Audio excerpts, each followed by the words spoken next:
Welcome, friends and fellow horse fiends. You've landed on Come Ride With Me, a podcast dedicated to helping you find harmony, joy, and success in your riding. I'm your host, Anna Fox of Equus Enlightened. This pod isn't about training your horse, but about training you to be the best partner for your horse. Listen to find out how I use my intention to direct my ride. You'll hear how I decide what to focus on, what to say yes to, and when to redirect my horse. You'll see how not getting frustrated or overwhelmed is the easiest path to sanity and harmony. So, what are you waiting for? Come ride with me. Hey there, horse fiends. This week I thought I would bring you on a lesson with me that I took from the wonderful Felicitas von-Neumann Cosel. We are with Namaste, and he has a little bit of anxiety about going to new places, especially indoor arenas, and this particular lesson happens in an indoor arena. So our focus really getting him out is to allow him to be confident and comfortable in situations. And this was my first time ever riding with Felicitas, and she was absolutely brilliant with that. And so I wanted to let you guys hear from a person who competes at a high level in dressage and is also pro horse. She really does a fabulous job in just allowing him to work through some of his anxieties and just letting him be more comfortable rather than us going into, a big lesson on how to do half paths and sign changes and things like that, which this horse is totally capable of. But in this moment, it's not what we need to work on with him. Just wait. I wouldn't even wait a little longer because he needs to just if he backs up, he backs up. Just stay right there. But I would just quietly keep him looking at it, because so now he changed the subject. I said, I'm not scared. So you just stay right there and let him look at it. Just you don't even have time to push him. Just stay right there. Good. Wait. Take a breath. What did you look at it? Good job. Take your time. I wouldn't even pet him so much, because then your hand gets off the rein, but also you have to be mindful of what you correct, because if you pet him when he backs up, it's not that it's a big deal. But that's not the moment you would. If I would pet him is when he takes a step forward. And just wait, if he could just wait. That's his anxiety that you're telling me right there. It's one thing that he's afraid of it, but it won't keep his feet still to just look at it. It's very encouraging for me to be able to have a lesson with somebody who competes at a high level and is still cognizant of how the horse feels and how the horse is interpreting the situation. Well done. Good job. Good job. Good boy. Obviously that's what got him in trouble, huh? Yes. Good job. Okay. Good. Good boy. And you can hear by his breathing how it concerns him. Just stay in the dark for now. And now just on that, so you can make it a little bigger circle. And just really quietly think about making circle right, circle left, and a tiny little bit of giving, let the reins a little longer. Good. Good. Turn a little. Good job. Take your time. Good. And think about your upper body is in the same way turning as if you were on the snowboard. Good. And let the rein just a little longer. Give them room. Good. And now stay on a 20-meter circle to the right, his easier side, and stand up for a second. Good. And slowly come back down. Good. And stand up again. Good. And slowly come back down. And when you stand up, keep the back of your armpits closed, which is tricky to keep the connection a little. Stand up again. And what is he telling you when you stand up? He's relaxing and his neck comes down. So you have to feel that you're in a stance and not in a sit. So I feel I push down on my stirrup so much that I I absorb some of my weight through my leg. Good. Without pushing the legs forward, just the ball of the foot, that second toe. Good. And can you stand up? Good job. Good. Easy. Mindful that when you come down, you don't come backwards. You know, you come straight over, your hips stay straight over your toes. Very nice. Armpits, back of the armpits engaged. So the hands stay forward and stable. The elbow has a little give. That's beautiful. So you can go to your hands. Good job.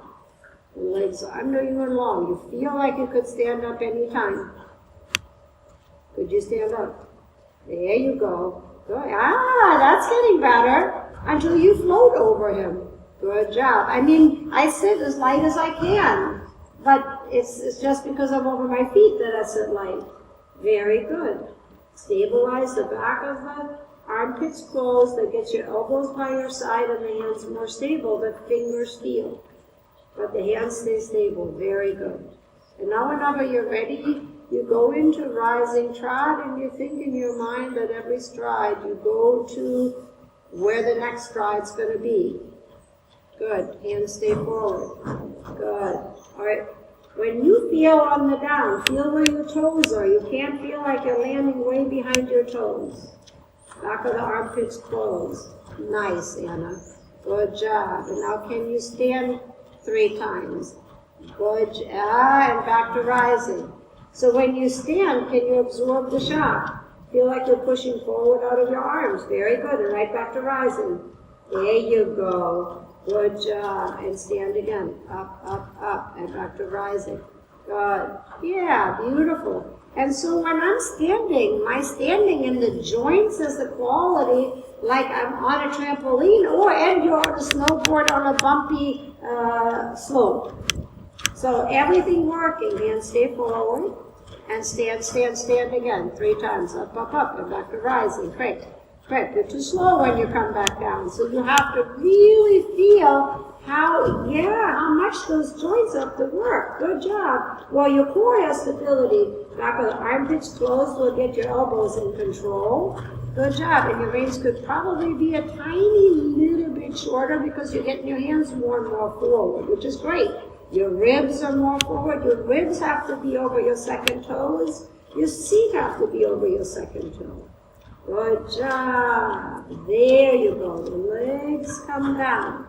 The knees come down. The heels come down. Good. The hands stay stable. Very good. That's a nicer flow. And now you change rein through the circle. Good. And all of it goes through your body. You got to turn and rotate. Take your time. Good. Good job. Good. Hands stay forward and up. Armpits. Good. And stand. Good. Can you stand 3 times? Good. Doesn't matter. Do it again. Stand 3 times. Good. And then you go back to rising. Good. And now think about your armpits and say, can I stabilize? I see what I understand here. Now you walk for a second. Good. Take your time. Walk for a second. Good. Good. Take your time. Walk for a second. Hold. Good. And now you make a smaller circle out of your seat. Turn and rotate and gently push them out with your inside leg. Good job. Take your time. Gently push them out with your inside leg. Good. And make a circle a little bigger. So, good. And then push them out with your inside leg. Good. So you turn a little, you push them out. You turn a little and you push them out. Like you're trying to almost ride a leg yield feeling on that circle into the stable armpits closed from the back. Good. Turn and rotate. Good. So when you're going to the left, what's going to be super important that your outside leg out of the hip stays a little bit back. See if we can get him a little smoother around the turn off your body, and then most likely we'll get him softer in the contact as well. Good. Making sure the reins don't get too short, that gets tricky. Outside leg back out of that. Yeah, there. And your inside leg pushes him over there, gently, in the rhythm. Good. Your ribs turn. Good. Give him a little more room in the neck. Good. And now with that outside leg back, can you stand up? There you go. Thank you. And come back down. So that leg stays long. When you come down, you have to have the same feeling that you have when you're standing up. That's nicer. So you get lighter and lighter. Very good. Your hands stay over the withers as much as they can. Good. I know it's challenging on him.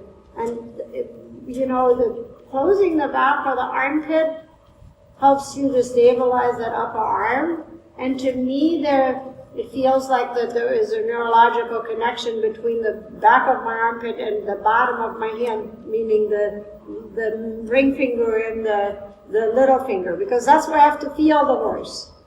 The fingers have to be closed, they have to be stable. Good. The thumbs come up a little, that's the inward rotation, or I should say the outward rotation of the arm. That helps to bring the shoulder blade. Yeah, there you go, and you stand. Good. And you keep the connection in the arm. Good. And the outside leg stays back. And now you go back to trot and see if we can keep that weight. Good. A little more inside leg. It's the outside thigh that's back. And your inner left turn. Your ribs turn, rotate, hands forward. Good job. There you go. Good job. The hands staying forward goes a long way to taking your upper body with you. If you think about your upper arm taking your rib cage with you, it's easier to go to the next stride. Good. There you go. You go. Yeah, you go to the next stride. That is super. And fingers gently closed and stable. Good. There you go. Your arms over the withers, your fingers over the withers tell you if your upper body is in the right position. Good job. There, your frame stays one unit, the upper arm. Good job. Very good. Good. And particularly you got to think on the up is where you can think access that outside hip flexor and that outside leg and the armpits closed in the back. So that brings your upper arm turning outward and your elbows in. Nice. Good job. There you go. Thanks. Well done. Well done. Very good, Anna. Hands stay over the withers. They have that sense that they're pushing forward. And little fingers a little closer together so your hands are more upright. There you go. Good job. You push off that outside leg, and on the up, you got to make sure you come up and around so you're landing, in the middle of the saddle. If you were cut in half vertically, your halves need to line up with his halves. There you go. So on the up, you gotta better push off that outside leg so your middle comes around. Beautiful.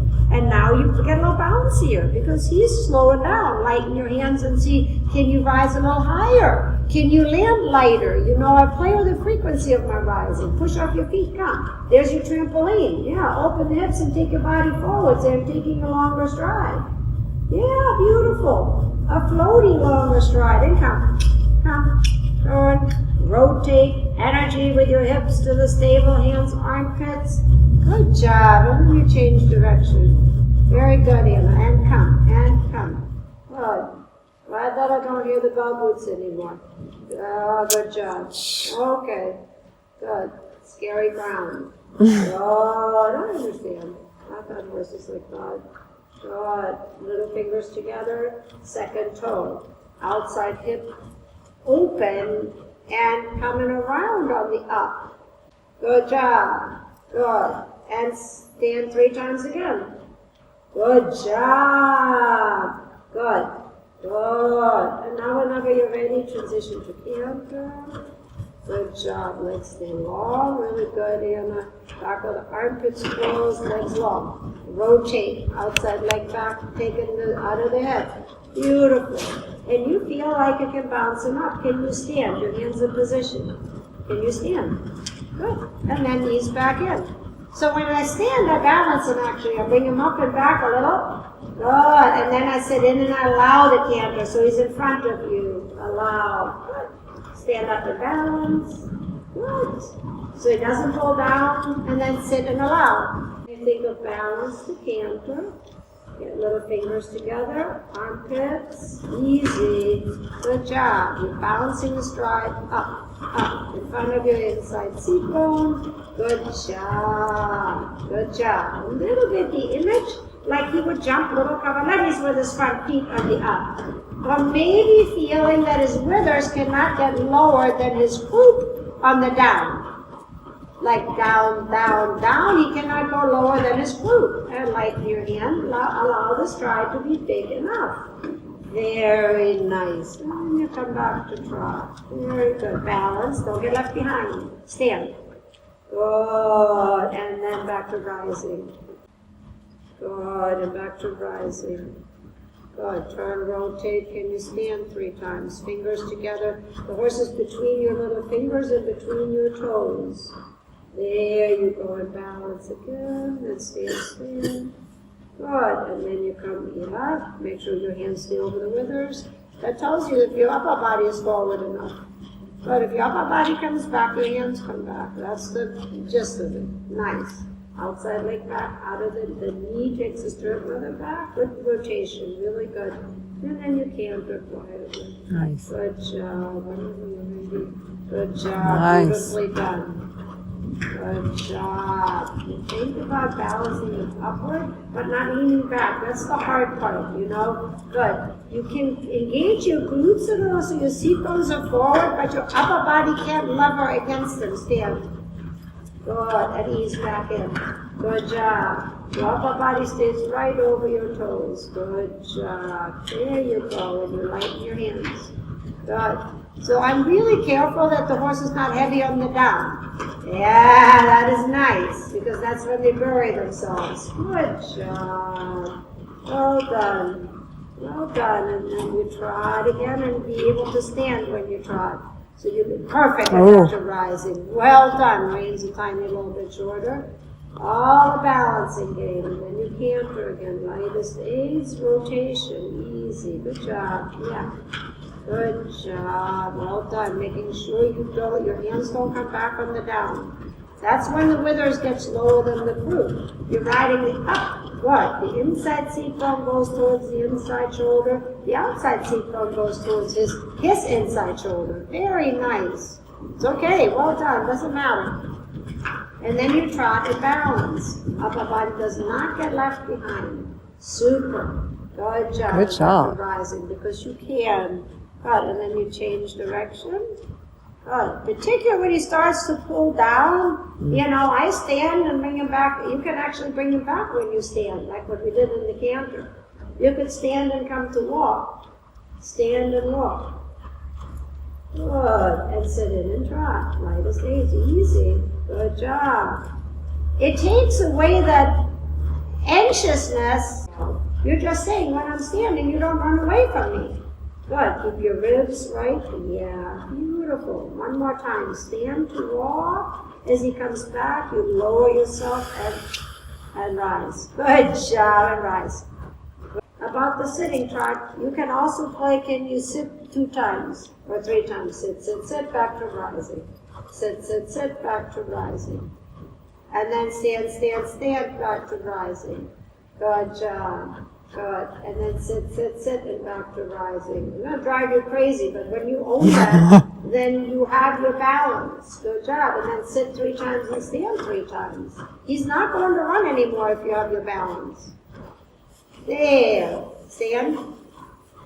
Sit, sit, sit, stand. Sit, sit, sit, stand. Good boy. His ears are going like he thinks you lost your mind. That's exactly what we want him to think. Good job. There you go. And now you rise the trot and let him stretch. Good. With that balance. Very good. Good boy. Very nice. Oh, that light. No place for him to lean on. Good. And then you go forward to walk. Good job. At least the sun ghost is sort of gone. Come on down here and then, you tell me a little what you felt. It becomes like floating. Yeah. You start to give the horse an air ride, and you can sit deep but light. You know, your upper body has a lever. You can be so strong with your upper body, and it has an incredible effect either way, you know. And I find this feeling when you find your toes and your body over your toe, it's such a feeling of balance. And if you come from a sport like snowboarding where it's all about balance, it immediately makes sense to your body, but you can also tell how it makes sense to the horse. Yes. And that taking away that sitting in, driving in the downward transitions, like that standing to a downward transition, well, you gotta keep your core, you gotta be right over your feet, but the horses come back like butter, and then you lower yourself gently and allow to go forward. You know, and I do the same in the canter, like when horses are so used to pulling down on the down, and they get so anxious. I just said, I'm not gonna sit back and try to balance you, I'm gonna stand up, or I'm gonna balance you right here. It's a little bit that feeling like if you were sitting on a chair and you tried to tip up the front feet, you know, that engagement. And work your way into him trusting your seat that you're not going to sit back. You know, because he's waiting. He's going like, is it going to come or not? And so that's what I say. All the frequent standing, sitting, and then a little sitting and then standing again. That all of a sudden he gives us back and he actually lets you drop your hips alternating in the sitting trot. And he carries you, and it's a little feeling that every stride when you sit goes through your helmet. So that you still allow that up and down, because that's what helps him to swing. You know, and all the heaviest sitting just drives them down, you know. The feet are huge.